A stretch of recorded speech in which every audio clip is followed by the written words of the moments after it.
Hello everyone and welcome back to Replay Works and welcome back to another replay review. So today we're going to be covering one of the first combat new type events that happened. This one was at the end of August over in I think it's like New Zealand. It's the TAC Games Auckland First Combat. So what they ended up doing was that they had 3 pods for this tournament where the top 8, they posted the top 8 deck list on the Eggman events, which means that I'll be able to talk about that today. But what actually happened is that for each of these top 8s, it's a very definitive snapshot of the meta. Where what I mean by that is that you're going to see the usual familiar decks where, green white, red blue, and blue white. And each one of those decks did take a winning spot in each of the pods. So I think that's a very telling idea of how this meta has evolved to the point where these are the 3 that you watch out for. With blue white, they have 2 different versions. You can either have a unicorn or the freedom blockers, which is still pretty good. Over here in New York, I know there's a few events that freedom blockers did win, which means that it is still around, so it is relevant. Now, before we get into that, just a quick reminder: if you are not already subscribed to the channel, please subscribe to the channel. We're almost approaching 350 subscribers, which is great, and it means a lot to me and for all the support for doing these type of videos, for just talking about a game that I really enjoy. Alright, so let's jump right in. So this is how I organize this for the placements, right? We have 3 different pods. Pod 1, 2, and 3. 2 and 3 on the bottom left and bottom right. And you can see from the top 4, right, we have blue-green. We have the rogue blue-greens popping up here and there, right? It's 4th place in pod 2 and pod 3, and then 2nd place in pod 1. We have green-white all over the place, right? Winning 4th place, 3rd place, 2nd place, and then we have red blue winning pod 2, and then 3rd place in pod 3, and then blue white, floating around here and there, right? 3rd place, 2nd place, 1st place. Now I did verify this.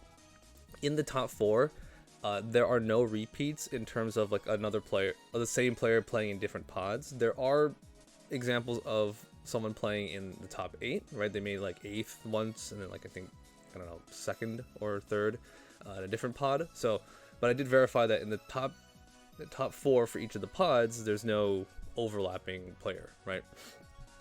All right, so like I said, like there are 3 decks. These are they're mainly around blue green. I think is still like pretty rogue. It's gonna pop up here and there, maybe sneak a win every now and then.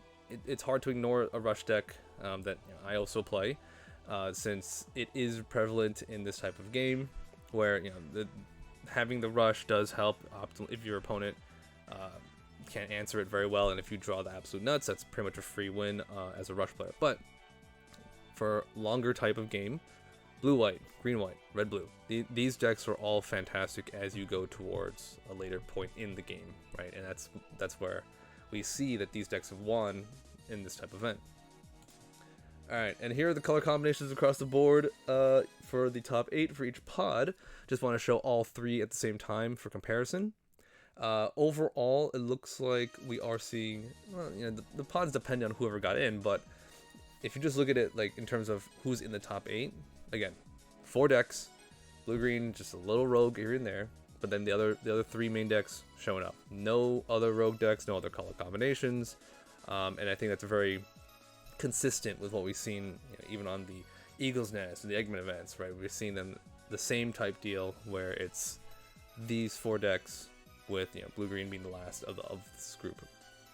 All right, I mean, aside from this, green-white I still think is the most popular deck, but if you look at the number in terms of usage, red-blue is actually like there's 8 decks in total, and green-white also has 8 decks in total, right? So it's kind of fun for me to see that between the green white and the red blue, those are like the 2 most popular decks, with blue white still showing up, right?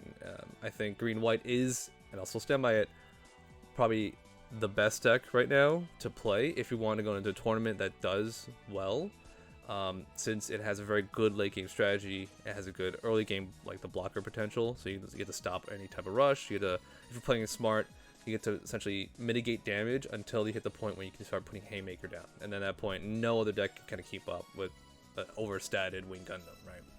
So that is it for these for the 3 pods for the color combinations, and this is your overall out of the 24 decks, with the asterisk being that there was a player that did play in 2 different pods and did make top 8 twice, so, you know, technically he's playing the same deck, whatever, we'll count that, right? Alright, so what we're going to do, we're going to do something different. I'm not going to look at all the deck lists for a pod, I'm just going to look at the top deck list, because I want to use this video as a summary for what I think, like, the quote-unquote standard list would be, or, like, you'll see, like, if you look at this deck right now, Support, Lifford, Strike, Ale Strike, Perfect Strike, no wing, no bird modes. This has been a big anti-bird mode movement as of right now, which makes sense, right? It's bird mode does waste your entire turn 3 turn, when you could be putting down like Lifrith and combining that with a base or Overflowing Affection, right? So it does. I see why it's not needed to be played. This deck also doesn't play the Repair Death Scythe. So again, like I said, this is a standard list where it's playing all the stuff that you would expect in a deck like the green-white list. You got the Kiras to link with the Perfect Strike and the Ale Strike. You have Unforeseen Incident was actually kind of interesting, since it is a way to kind of help you keep your guys on the field, since this deck is not playing, well actually, this deck is playing 26 units, right? Which I think is pretty standard, right? But in this case, 4 bases, 9 commands, 11 pilots. I think that's our good ratio for this type of deck. And for the average cards, I did bring back using up all of the different types of cards at different levels. Yeah, so you can kind of see how there's a good focus on level 5s, just being, you know, just blockers up until that point. Then level 6 and level 8 is just all the haymakers when they come out of play. There's no path to victory, nothing like that. It's just a clean list where you play blockers, try to go up to get to level 6, and then just start slamming dudes. Oh, actually, you can put Death Sight down, then start slamming dudes from there. So yeah, once again, deck list, just yeah, take it in. There's quite a few cards here that you're gonna see in every single list. Like we've seen before, Repair Death Sight is a choice that is good to pair a duo early on if you need a turn 4 play. We've seen the Shenlong builds around, and we've seen, you know, decks that don't play Kira, for example, or don't play Perfect Strike, right?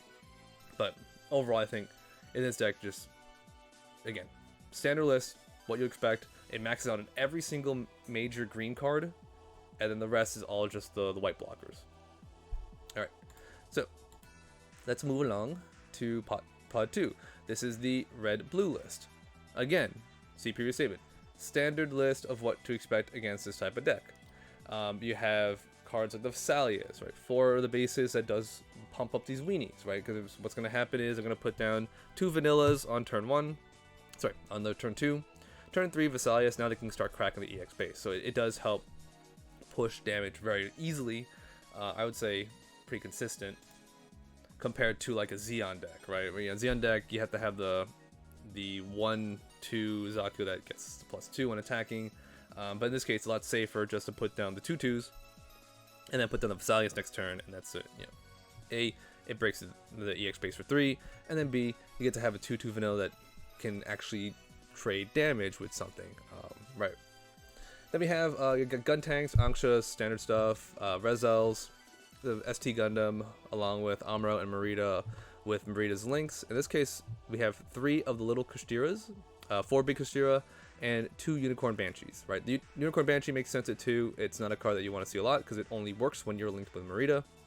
But the Kushtiras, they are useful just like depending on the type of the game, depending on how the board is on turn 4 and turn 5. Both of them have a place in the deck. And then now we are seeing 3 Battle of Aces to help the deck list kind of either get a good burst in to stop rush early, or if you're able to ping a damage on something, then trade up to 3 with this card. I think this list is fantastic. Yeah, I mean, like, even the 1 gun cannon makes sense. I think like the two Gins might be a little bit low, but yeah, it's like if you want to play more Gins, you just take away 1 4-drop Kushira and maybe drop down Battle Aces to 2, right? Depending on what your ratios want to be. But from here, we got the breakdown. So 31 units, which is quite a lot. 7 commands, 8 pilots, and 4 bases. Again, 4 bases I think we're going to start to see solidify.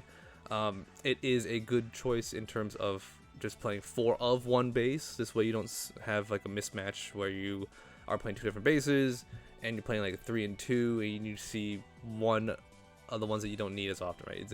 If you play a really good base, it's always better just to max it out, especially when it's 1 cost. You know, 1 cost bases, they really do help a lot in the game because you can just put it down, get the resource, and most of them have a really good effect anyway.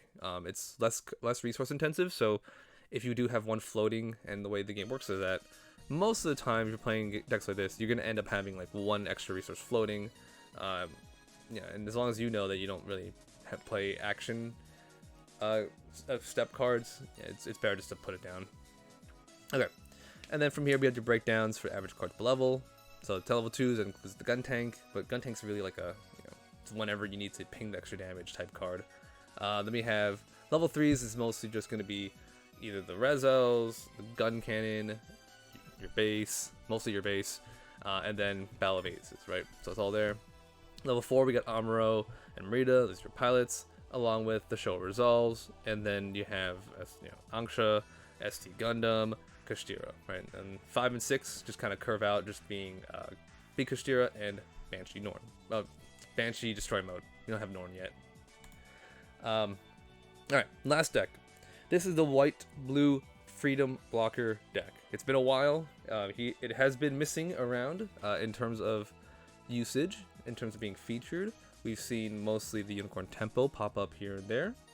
But for the most part, this deck is, I would still say, a pretty strong contender. The goal is to stall the game enough, grind your opponent down, and then from there you're gonna have a board of let's say freaking aerial rebuild, freedom, and then your opponent really can't answer that. Against decks like the red-blue ping, if red-blue gets walled out by the blockers early on, I think it's a little bit too hard for that deck to come back against this. This is very little push that can happen. Even with a Banshee full link, right? The green-white probably has the best chance to break through this just because of how overstated Wing Gundam will be with Hero. Death Strike has first strike, so a well-timed Death Strike will be able to poke through. Yeah, the only thing is that it does have... only Wing Gundam can go up to 7 attack.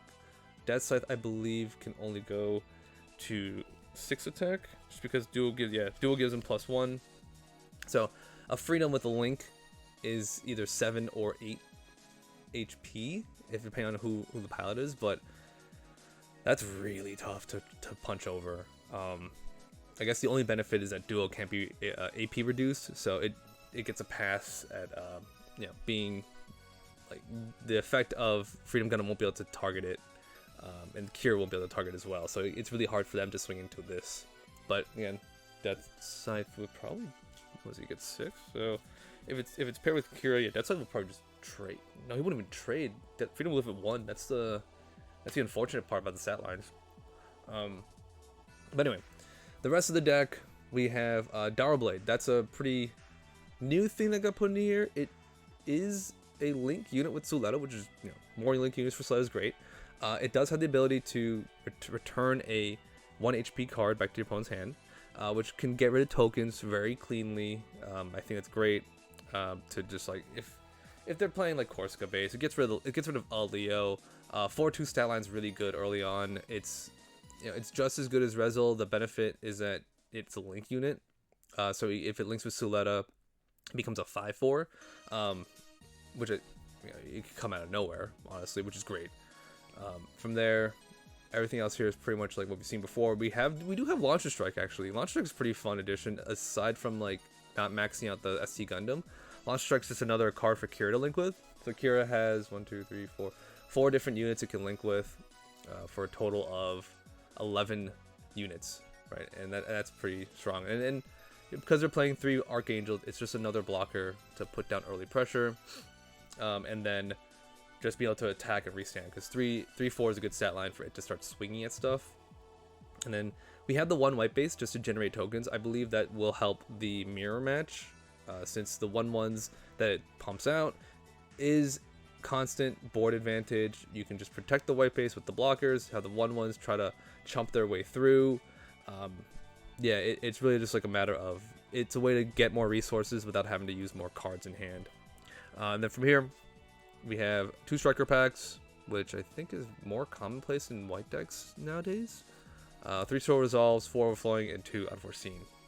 Alright, so all these cards here, once the game point is your opponent's down on resources, you're down on resources, all this deck needs to do is see a chain of overflowing into show resolve into overflowing to get back all these resources, and then from there I think the game should be kind of sealed, where this deck will be able to replenish its hand and then start to put down huge guys on the board that really are impossible to deal with, because we have no like direct removal, you know, unless, you know, back-to-back Wing Gundams, but even then that's still not going to be able to push through, because the green-white deck doesn't have a way to replenish cards just like Show Resolve can do. And also, because it's playing Aerial Rebuild, it's able to get back these cards later on, so it creates a situation where the longer the game goes on, the more chances that this deck is going to be able to grind out and just win. The mirror match would be interesting. I would like to see that, now that people will have much more experience playing the game. Early on, we did see a bunch of mirror matches that took the whole 30 minutes in a round, and that was fun to see. But speaking of fun, let's look at the breakdown before we wrap up, right? So we got 24 units. They're all big, beefy blockers, so they're meant to stay on the board. We got 11 commands, 11 pilots, and 4 bases. Again, 4 bases, key number. Then we have average cards per level. You know, very little level 2s. You got the Zawarts, Overflowing, whatever. Level 3, you got Lifrit, Dower Blade. The different, I think it's what? It's Unforeseen Incident, right? That should be 3. And then we got the bases. All the bases are level 3, which is good because you can just put it down if you need to early on, especially with Archangel. And then for level 4, this is where all your pilots come in. This is where you get Striker, Launch Strike. This is where you get Show Resolve, right? And then from here on in, we have all the big guys coming in. 3 big freedoms, 2 air rebuilds, like all those numbers, right? So this is kind of what to expect from there. It makes sense not to max out on big freedom because, like I said, it's so hard to get rid of. It's going to probably trade like 4 cards into trying to kill it with a pilot. You know, it's one of those things where it's going to get a huge amount of value when you slam it down. I don't think there's any reason to play 4. Area rebuild is just good, just to get back resources. It's going to work with any pilot in the deck, so it doesn't actually have to be Suletta, unless you want the link turn. But to be able to get back any command card, it doesn't need to be at 4. 2, I think, is good enough just to see it. And alright, so a bit of a shorter episode today, only because we're not really talking about the whole tournament. We're just talking about certain lists from, again, the top list, I believe, encapsulates what to expect from most of these decks. So use this as a reference more than anything, just to like refresh yourself on what to see as you look into these events, in terms of what cards are played, without having to go into the weeds of what niche techs are being played, because we've talked about them in previous videos. But I think having a video where we just do a recapture of what is the standard list is also good every now and then.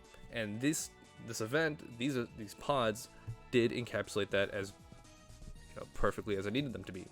All right. So with that being said, thank you for listening. If you listened this far, just leave a like, comment down below, and subscribe to the channel if you haven't already. Again, it means a lot that there's a lot of traction on these videos, and I do appreciate everyone that does comment, even if I can't respond to all these comments that come in. All right. With that being said, we will see you in the next one.